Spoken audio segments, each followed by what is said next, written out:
It's story time. The story begins. Let the words enter your mind. Neurons fire away deep into Imagination Central. There, any adventure can play out. Waves of blooming wildflowers roll in the summer breeze. Butterflies flutter across the field, drifting up into the sky.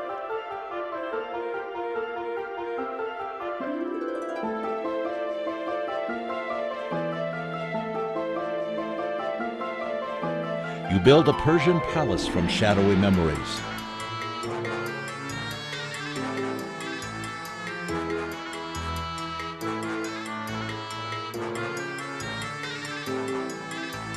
Inside, sitting on his ottoman in flowing silk robes, a sultan speaks to his emissary, his eyes drawn thin as he issues a challenge to his people to bring him a riddle he cannot solve. You enter Storyland. Now your heightened focus turns to today's storyteller.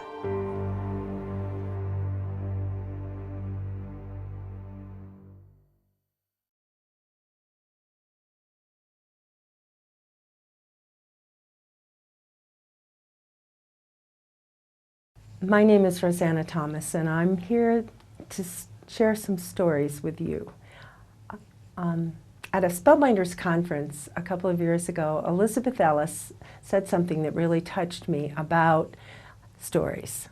She said that stories should entertain in the moment and leave you with a memory to hold. And so I tend to include in my programs stories that really touch my heart. My first story, a wish story, is called Thumbelina. Once there was a woman who wanted so badly to have a child, but no child was born to her. Finally, she went to an old witch in their village and told the witch her problem. And the witch said, "Here's a seed. Take it home and plant it in a flower pot. But beware, strong magic never works exactly the way you expect." So the woman took the seed home and planted it, and immediately a flower stem grew and a beautiful bud. But the flower didn't open. The woman was very disappointed. She leaned down and kissed the flower, saying, "It is a beautiful bud." And then the flower opened, and there in the center was a tiny girl, no bigger than the woman's thumb. She decided to call the girl Thumbelina.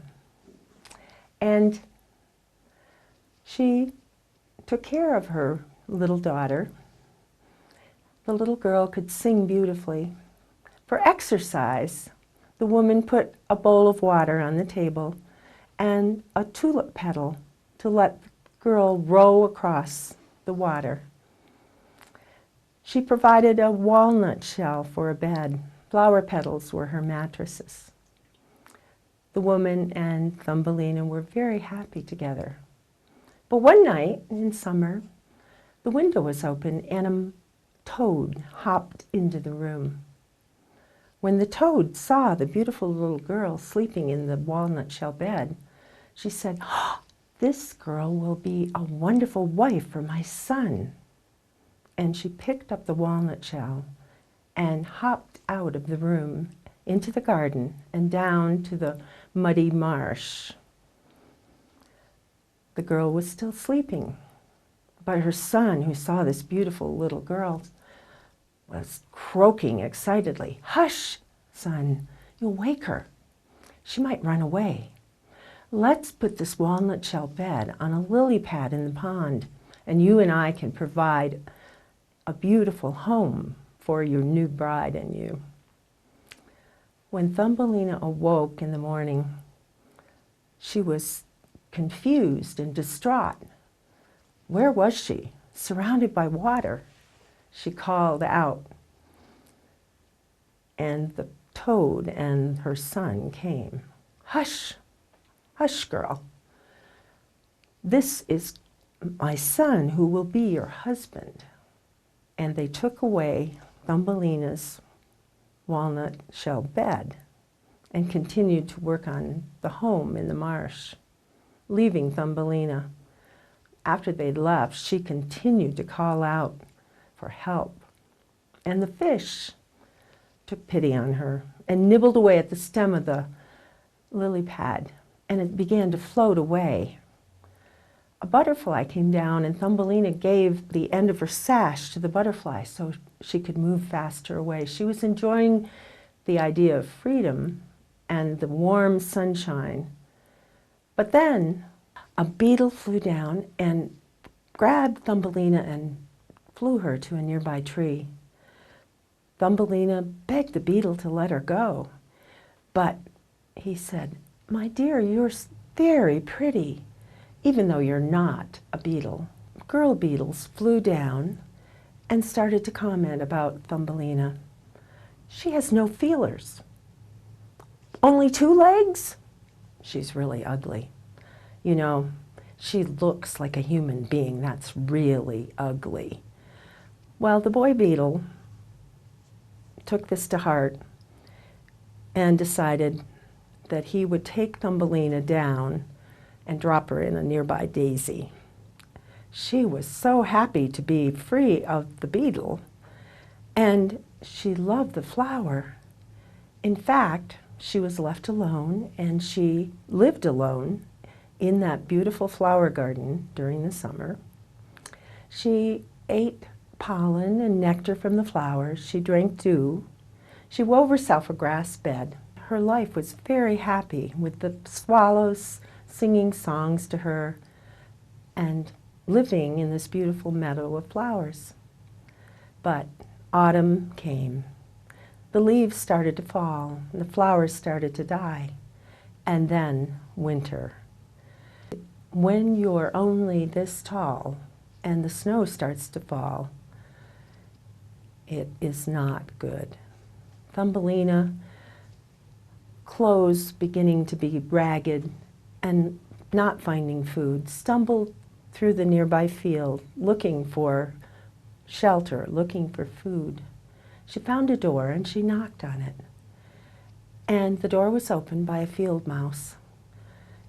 "May I please have just a little bit to eat?" she asked. And the field mouse took pity on her and invited her in, said, "You may stay with me this winter, but you will have to help with the cooking and the cleaning." And so Thumbelina was happy and warm and fed with the field mouse. One day the field mouse said to her, "My neighbor, the mole, is coming to visit. Now you would do well to try to find favor with him. He's very wealthy, very handsome, and he would make a good husband for you." Thumbelina thought this over, but when she met the mole, she discovered they had very little in common. She loved flowers and sunshine and the warm, sunny days. The mole liked living underground. And on top of that, he was a wee bit grumpy. After dinner, they took a stroll through one of the tunnels, and they came upon a swallow lying there. "Swallows can't survive in the winter. I would hate to be a bird," the mole said, and the mouse agreed. But Thumbelina, when they weren't looking, went up and laid her head on the swallow's breast and said, "Oh, swallow, were you one of those that sang to me so sweetly this summer?" But that evening, when she was back in her bedroom, she couldn't get the idea of the swallow out of her head. And she decided to weave with hay a blanket to cover him. And she took it out and put it over him. And then she laid her head on his breast and said, "Oh, dear swallow, thank you for your songs." But she heard something. Thump, thump, thump.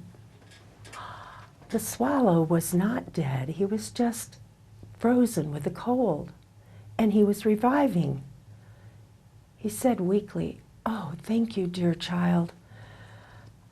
I think I'm getting my strength back and I can fly away."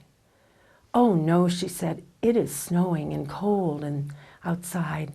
Let me take care of you and bring you food and water through the winter, and you can fly away in the spring." And that is what happened. She didn't tell the mole or the field mouse, but she took water and food to the swallow during the winter. And when spring came, the both of them opened a hole in the tunnel. He decided to fly away. He asked Thumbelina if she wanted to go with him, but she said, "The field mouse will miss me too much." And he said, "I'll miss you too," but he flew off. Later on in the summer, the mouse came to Thumbelina and said, "Good news, Thumbelina, the mole wants to marry you. And I have hired 4 spiders to weave the lace for your wedding gown." Mary, Thumbelina was distraught.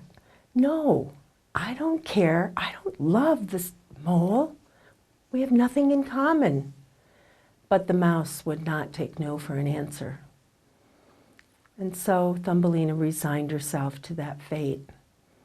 On one of the last days of summer, she went out onto the steps of the field mouse's home and looked at the beautiful flowers. She thought, "I may never see this again." But then she heard a beautiful song chirping above her. It was her friend, the swallow. And he flew down, and Thumbelina told him the sad developments. He said, "Thumbelina, I am flying away to the warm countries. Won't you come with me this time?" This time, Thumbelina readily agreed. And she climbed on his back, and they left. They flew up over the forest, over the mountains, over the sea, and finally came to the warm countries. There, beside a lake, the swallow said, "My home is in that ruined castle on that pillar top. There's my nest. But Thumbelina, there's gardens below. Many, many beautiful flowers, large ones. You can choose one for you to live in." And she did so. And the swallow swooped down, and they landed on a big flower. To their amazement, there was already an inhabitant, a little man with a crown on his head and golden wings on his shoulders. He was worried about the swallow, but when he saw Thumbelina, he was enchanted and said, "Oh, you can be my friend. You can live here. Perhaps one day you will want to be queen of all these flowers." And Thumbelina agreed. And then all the other flowers around opened, and there were many, many little people of the same size with the golden wings on their shoulders. One of them brought a beautiful pair of golden wings for Thumbelina. When it was springtime back in Denmark, where the swallow and Thumbelina had come from, the swallow said goodbye to Thumbelina, and he flew back, and his nest was over the window of a fairy tale writer who learned the story of Thumbelina from the swallow. The Golden Touch. Long, long ago, in a land far away, there lived a king who was very rich. In fact, he was the richest king in the world. But for all of that, he was always trying to find more gold to add to his treasure store. He didn't think he had enough. And he also loved to count his gold, which he stored in treasure vaults under his castle. Now this king had a little daughter named Marigold. He thought, she will be the richest princess in the whole wide world. But Marigold cared nothing for gold. She loved the golden sunshine. She loved her flowers in her garden, most of all. And she was often a lonely little girl because her father spent so much time thinking up new ways to get more gold and counting the gold that he had, that he didn't spend time with her telling her stories or taking her on walks or playing with her, as fathers should do. One day, King Midas was down in his treasure vaults counting his gold.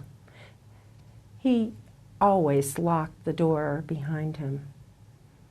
But as he was letting the gold sift through his fingers, listening to the clink of the coins, which was music to his ears, and counting it and piling it, suddenly a shadow fell over the table, and he looked up.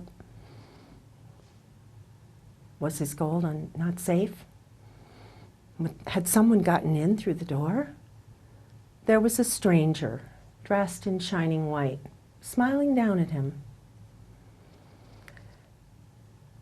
You have much gold, King Midas.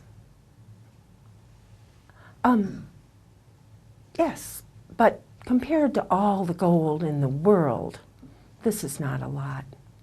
What? You're not satisfied? Satisfied? I should say not. I lay awake at night trying to think up new ways to get more gold. I wish that everything I touched turned to gold. You really wish that, King Midas? Indeed I do. Nothing could make me happier. Well, the stranger said to him, when the first rays of sunshine come through your bedroom window tomorrow morning, you shall have the golden touch.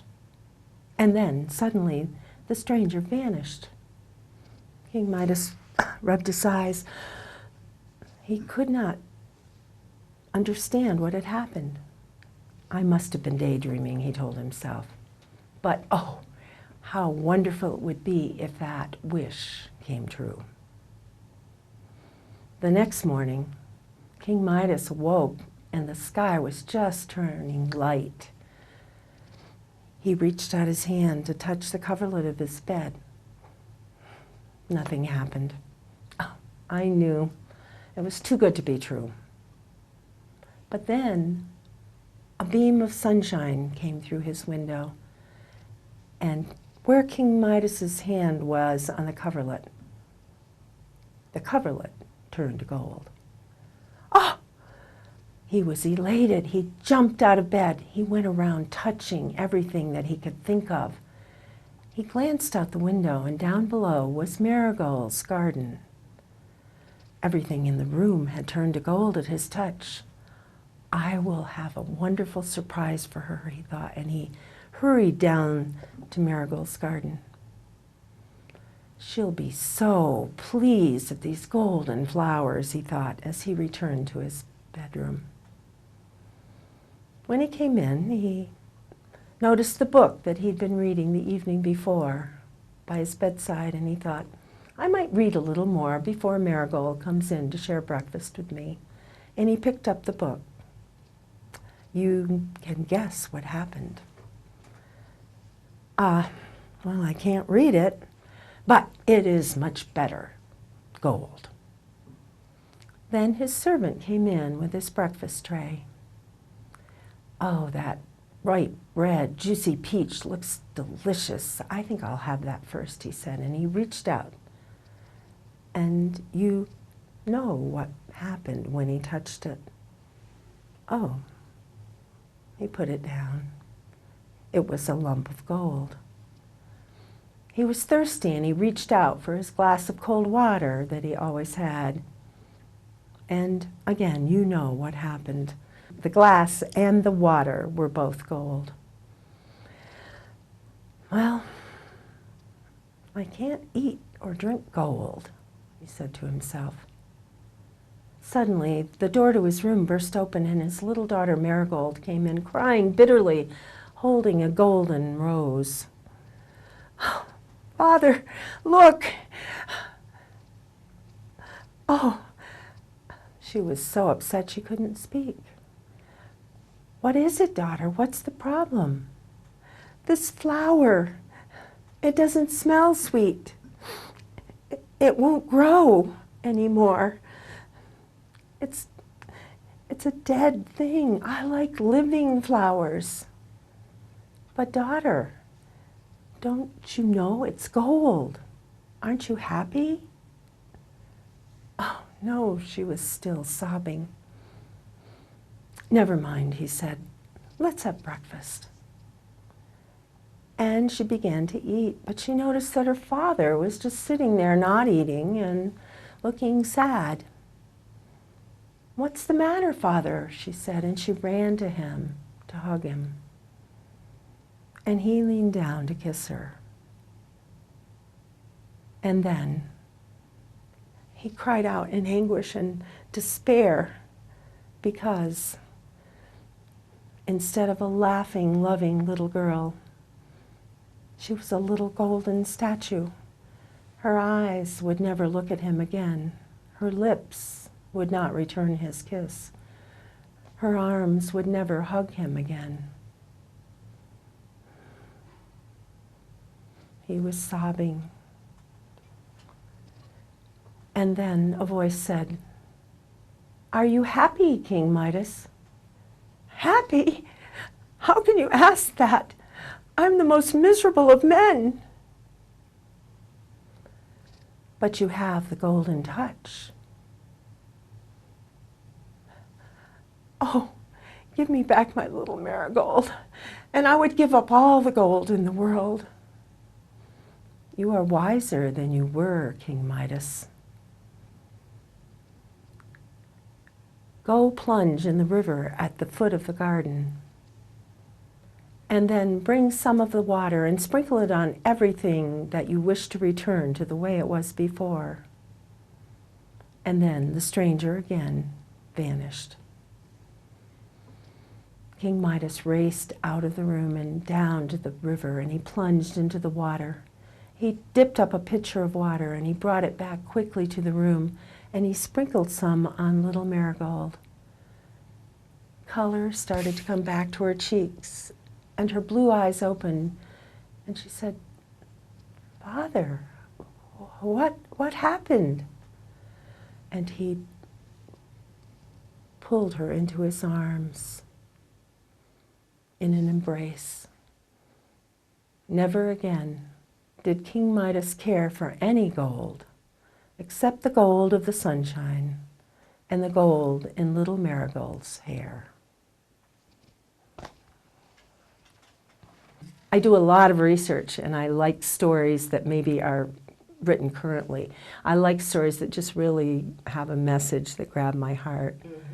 And one of the things that I love about stories is you don't have to say, this is the moral of the story. You just tell the story, and the audience gets what they get out of it. And oftentimes they'll get what you would get. Right. Sometimes they get something at their level, and I like that. There's power in stories and it doesn't have to be elaborated on by the teller.